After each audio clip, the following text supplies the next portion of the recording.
Hi guys, welcome to our market update. My name is Vinnie. This guy over here is David Wright. We'll see how the connection goes. He's out and about, as you kind of see by his screen, but he wants to come here just to drop some knowledge. I'm gonna first bring up while he's talking the rates. And we go to this website. It's fairly easy to go to. Mortgage News Daily. The rates they have there are not necessarily exactly what they are in the market. But they give you kind of a ballpark idea of what's going on. How are rates looking, David?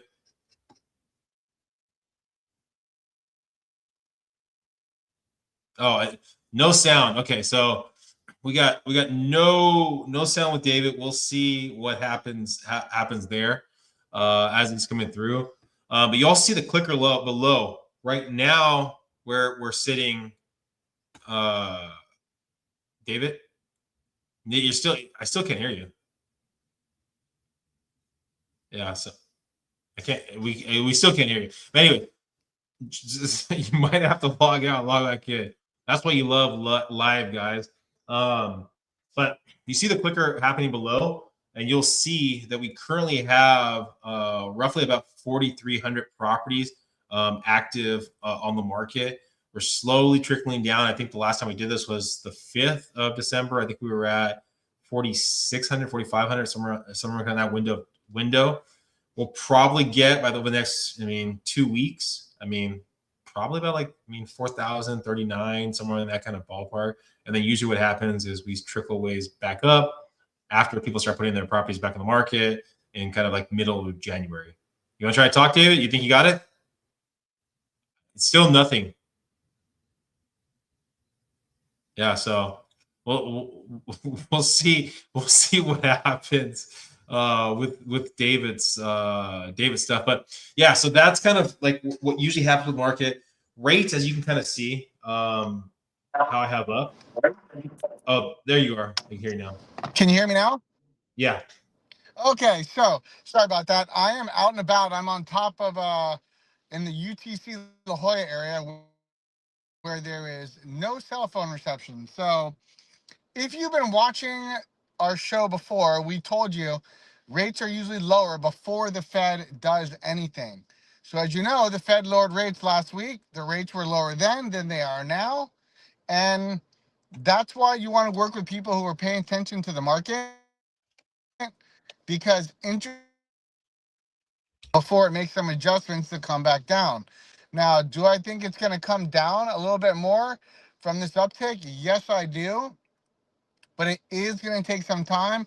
This week, there's a lot of stuff coming. All right, we're starting to lose Major them impact. again. If you listen to the Fed's report, the Fed's going to start buying $40 billion worth of T-bills each month. That will slowly start pushing mortgage rates down, which will overall be very good for the economy. And, right now, but I do expect us to run into some bumpy territory. I'm going to make a bold prediction right here, Vinny. I'm going to tell you, and I think that's going to cause some chaos in the market. I hope that doesn't happen. Hope I'm wrong, but I think that could possibly happen right now. That's a possibility, and that is What was the bold prediction? Going to cause things to go wrong in the market. So if that does happen, look for some real volatility, and volatility always spells options as far as for housing and people panicking and mortgage rates. So I think we have good times coming, my friend. Yeah, so something to think about, and I know it's in and out with David's stuff. If you have particular questions, I'm gonna have our numbers go below really fast. But if you have particular questions, feel free to reach out. One thing that you might not have heard from what David said was that, as we know, the market usually feels the effects about 2 weeks or so. Did I drop off? No, you're there now. But when the Fed meets, right, we usually know the effects of that about 2 weeks before. Now, what happens is if they're going off projection. So if they think that basically we're going to go down a quarter point, you're going to see those effects basically about 2 weeks ahead. Now, if they don't drop, that basically can have some negative effects to the market. So just kind of food for thought. The next time the Fed meets is basically the end of January. Okay, so we'll probably start seeing the effect basically Hello? middle of January. No, you're here. We can hear you. You're gonna jump back in. It's a little spotty, but all good, all good. So just food for thought, and then remember too, you don't lock in your interest Gotta rate, love it. right, until you actually are under contract. For the most case, you can technically do it when you're not under contract.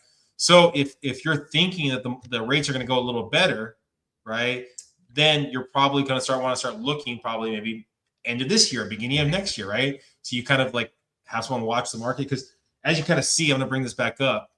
You can see rates jump around every single day. So you could have thought, okay, this is the lowest. Oh no, peak back up. Oh no, this is the lowest. Okay, peak back. Like, so that's why you have your realtor, your lender, kind of walking through the process and knowing kind of what's possible. I think we're losing David again, but so really kind of food for thought on that kind of stuff. Now, what does that mean when we're having lower inventory and rates are starting to go down again? A lot of people that have been kind of sitting on the sidelines are going to jump back into the market. So we have this kind of sweet window, right, where you probably have the flexibility if you're based off of the property to ask for some credits, ask for something for that property, do a longer escrow so you can do one of those down payment assistance programs, right? So there is that opportunity, this kind of window of time. So you can you match it up to get those credits, get the buy down, and then get the rates to actually go a little lower in the market. So I mean, just food for thought when you're out there looking around. Talk to your realtor, understand what's possible. But inventory has been trickling down. Again, it's the holidays. It's going to start coming back up.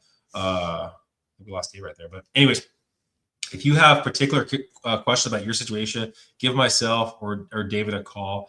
We're always willing to help out.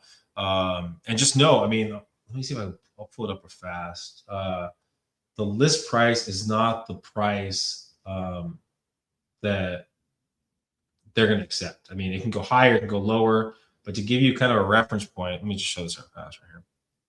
So to give you kind of a reference point, so and I know this platform InfoSparks is a little bit off, but it gives you kind of like an idea of what's going on. So if you're looking at the market now, we don't factor in, let's take out mobile homes and townhomes. So we're looking at 98% lists of sold, right? So if a property is asking for $1 million, it's going for $980,000, right? List is sold.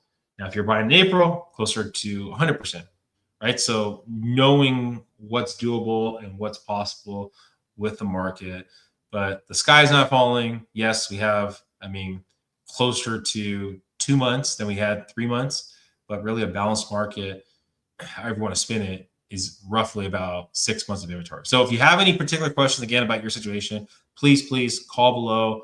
Always here to help out, give some insight, understand what's doable, understand what kind of grant programs actually might work for you, understand if there's, I mean, what your situation, if what you're looking for. Are you looking for a HUD home? Are you looking for like a REO property, a property that you can purchase, basically put some sweat and tears into the property? We do have a property on the market that a single family house, 600,000. So that could be something that could interest you, but give us a call or give me a call, give it a call.